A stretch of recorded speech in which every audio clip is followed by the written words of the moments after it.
What's up, guys? It's Chase from Shoals Bender Co. That's so weird. So used to saying Chase's Workshop. But anyways, what I want to do is I've got a new part that I've made this for a while, and I've been putting in with the guitars that I install Bender into. I've sold a few of them. I wanted to really go over it and be able to sell it to some of you guys that are buying these kits from me without trying to explain it in an email. So I'm going to go over this part here, and it's this guy right here, this spring. It's got a little machine part here with threaded rod, and it's not very complicated. It's pretty simple part, but I wanted to explain how to install it. What's the best route to go installing it? Now, I've broken up the routes for the actual body into 3 different ones. So the way I've been doing it is, this cavity up here, I've been still routing this to 1.1/8. You can also go to 1.25 if you want to. You just can't flush mount the hub. And if you don't know what I'm talking about, it's just this part right here. You can't flush mount this if you go to 1.25. If you do go to 1.1/8 and you want to inset this, you need an 1.25 Forstner bit. So you can see it here. So 1.1/8 would be from this line here to here, and then 1.25 would be from here to here. So you could route all this out 1.25 if you wanted to. You just can't flush mount this. Hope that makes sense. So that one's 1.1/8. Let me turn this thing around here. That one's 1.1/8. This one's going to be 1.3/8. And the reason we're having to route this one deeper is because of this spring assembly. It's a little bit deeper, and I have to make room for all this to come underneath the connecting rod and the string arm. So I'll bring it in here, and it comes to this point here.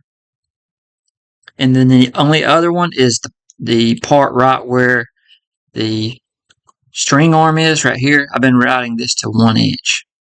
And there's some reasons for that, and I'll go over those in another video. I just really want to focus mainly on the spring assembly. So like I said, we route this down to 1.3/8.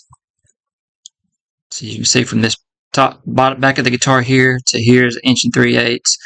The actual threaded rod doesn't go center. You have to bring the threaded rod down. That's an approximation on that. What I normally do is I put a piece of tape back here, mark my 1.3/8 to the bottom of this, and then come up enough to where this threaded rod can travel through and enter not at the very bottom, but close to the bottom of that route.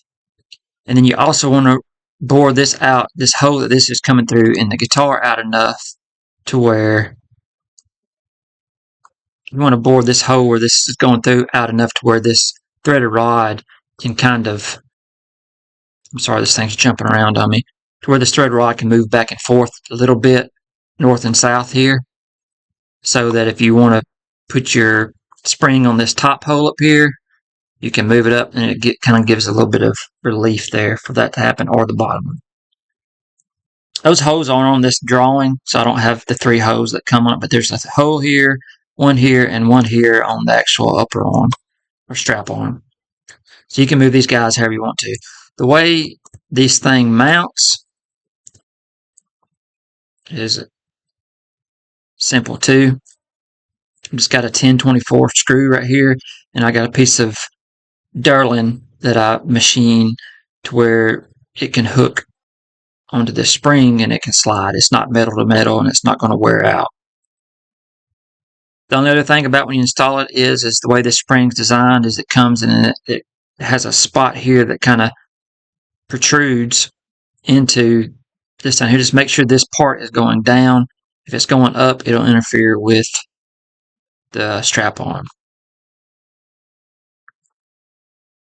So there's that, and it just all it does, it runs right through the center of the guitar. Now on the back, the only other thing that I really want to talk about is this. You can't see it well, but this right here has been bore out, and you can use this nut is a 1/2 inch in diameter, so you can use a 5/8 bit And you can drill this in as far. You don't have to drill this far in. You can drill in as far as you want to. But the reason I drill it in enough here is, one, kind of hide it, and two, you can take a socket and stick it in here.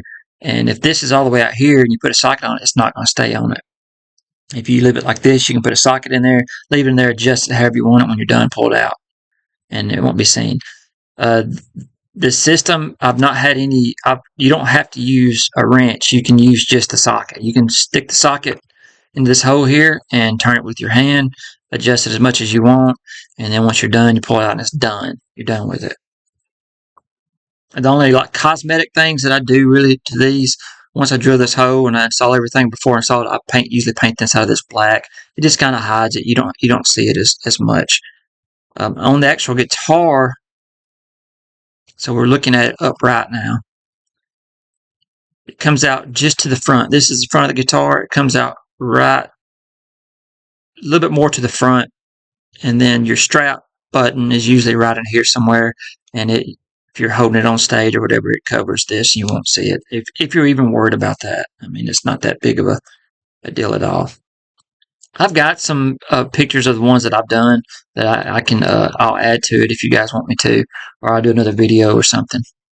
So that's basically it for that. I'm going to go back and maybe in a couple more videos and go into depth on these parts and how they're designed and everything else. If you haven't seen the videos on how to install one, you can go to my YouTube channel. I'm also looking at adding this video to my actual Shoals B and G Benders Co.